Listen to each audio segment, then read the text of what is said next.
In February of 1985, the Smiths released Meat is Murder. Entering the album charts straight at #1, it is seen by many as the moment that the band began to fully realise their potential. Once they got to a second album, and then you realised that it wasn't a fluke, it wasn't a one-off, it wasn't a novelty. There was something about them that you know, with the flowers and with the name, it could have been a novelty, could have been, you know, this interesting musician, Johnny Marr, had managed to sort of, you know, drag the Manchester nutcase up, you know, this weak, fragile, peculiar, eccentric, and give him a moment in the sunshine. But by the second album, you realise that you're in the presence of kind of greatness. It was undeniable by then. And you realise that, you know, there were vast areas of Morrissey's sort of personality that were now coming out that were, you know, unbelievably fascinating.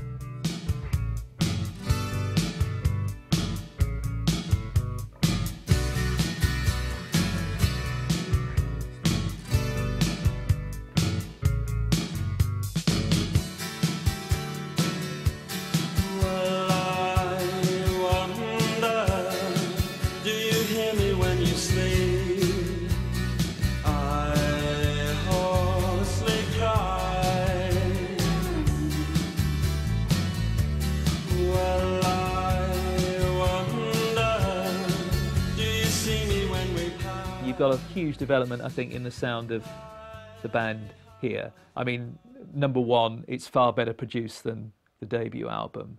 But then also, I think Johnny Marr is emerging as an absolute guitar genius by this stage. And Morrissey himself is singing a lot better. He's been sent off to a voice coach, and his range has expanded, and he's started realising what he can do with that sort of falsetto whoop.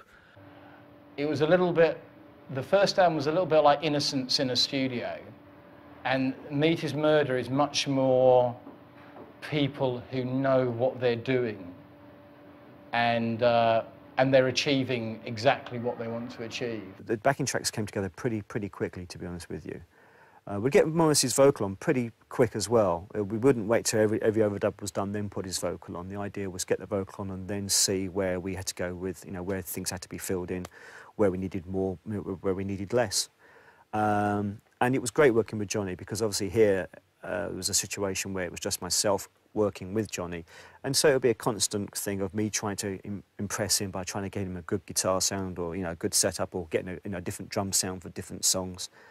And, you know, I was his soundboard. Johnny would try something, and, you know, it would be a case of, is that okay? And then, you know, I was like, of course it is, Johnny. It's great.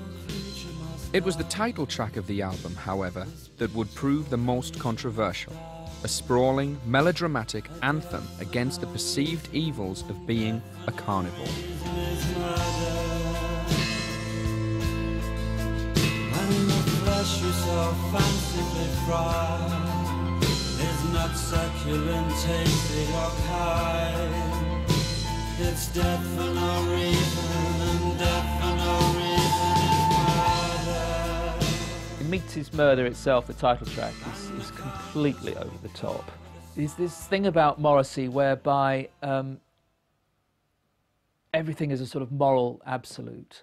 And so, you know, he's sung about child murder, and he's opposed to nuclear weapons and doing benefits for CND. And he clearly equates vegetarianism as you know, a moral absolute on the same par as war and child abuse. There's a lot of anger in that record as well. It's, you know, it's for someone like me who grew up punk, it was like a great punk record, you know. It's like the Clash again, it's like the Pistols, it's like it's saying something, you know, in political terms. Things needed to be said, especially in the mid-80s, which, if you put in the context of times, is like this utterly selfish time of people making money. Rah, rah, rah, Margaret Thatcher, isn't she great? And all the pop groups are either agreeing with that or keeping their mouth shut. It's great that you actually have somebody standing up there right in the middle of the pop mainstream going, no, Margaret Thatcher's awful, she's wrecking the country, she's evil, this, and you know, and you know, vegetarianism, sticking up for that. And these are not very fashionable things to say at the time, you know. The vegetarian thing was like, yeah, this makes total sense. You know, we don't want to be involved in killing poor innocent animals. It was really quite militant. I can remember the the road crew, you know, having to sneak off and have burgers and hot dogs and things. I'm like, don't tell anyone, you know, I'm just nipping out now. It was a kind of a, it was a real demarcation line between us and everyone else. And it felt really exciting. I mean, I like the didactic Morrissey. You know, some people felt that he lost something when he started writing in this more political vein, but I was all for it.